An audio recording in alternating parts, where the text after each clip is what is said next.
You will be bombarded with complex data, metrics, insights, etc., etc.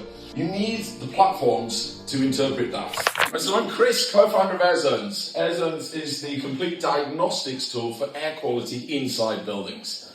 Think of it like your smartwatch. If you wanted to understand your own health and fitness without using a platform or any way of analysing that, you will be bombarded with complex data, metrics, insights, etc., etc. You need the platforms to interpret that. Now imagine doing that, not just for yourself, but for 10, 100, 1,000 different people doing different things, wearing different devices. It's mind-blowing. The same is true for buildings. So we saw how platforms such as Strava and Zoe simplify complex data about human health and did the same for buildings. Why? There is a huge boom in healthy buildings at the moment, driven off the back of COVID. The likes of Well, Lead and Briam require healthy air. On top of that, legislation is coming. So myself and my co-founder Tom have spent over 2 years developing this ourselves, totally bootstrapped. Yet we've signed global clients such as HSBC and JLR, generated over £100,000 in revenue and built a pipeline valued at over £1 million. And that now scares us because we struggle to deliver it and service it. So we're raising our seed funding round now to bring on our CTO and develop the team to deliver our pipeline. Thank you. You mentioned that legislation. What is coming in down the pipeline?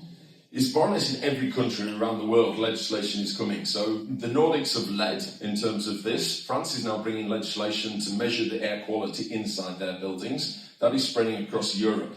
North America is also bringing it in, Singapore and Australia. So it is a global side that people are now starting to take into account.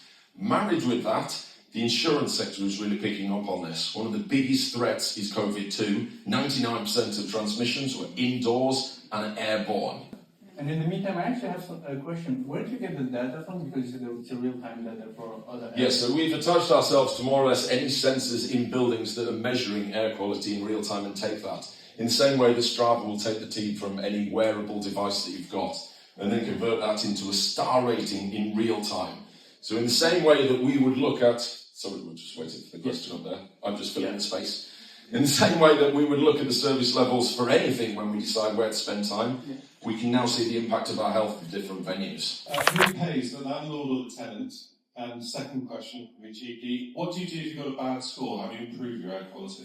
Firstly, it depends who the client is, so there's different use cases. So in that it could be the tenant in terms of they're the ones wanting a healthy rating, in the same way that they're the ones that are going for the green building certification, or it could be the landlords of an entire estate. So that totally depends. What do you do if you've got a bad score? The same way that if you're not healthy or fit when you first get your data, we provide simple impact reports and ideas on how to improve that air quality. So up here we've got the star rating. We've also got what is the first nutritional label for the air we breathe that matches what we drink and what we eat.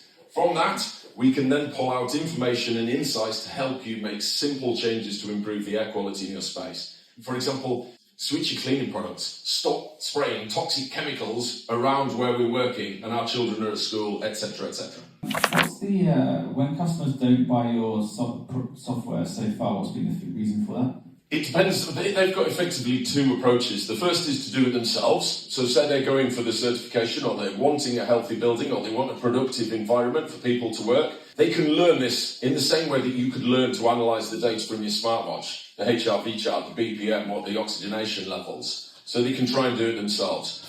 Or they can go to consultants. The consultants are extremely expensive and take a lot of time.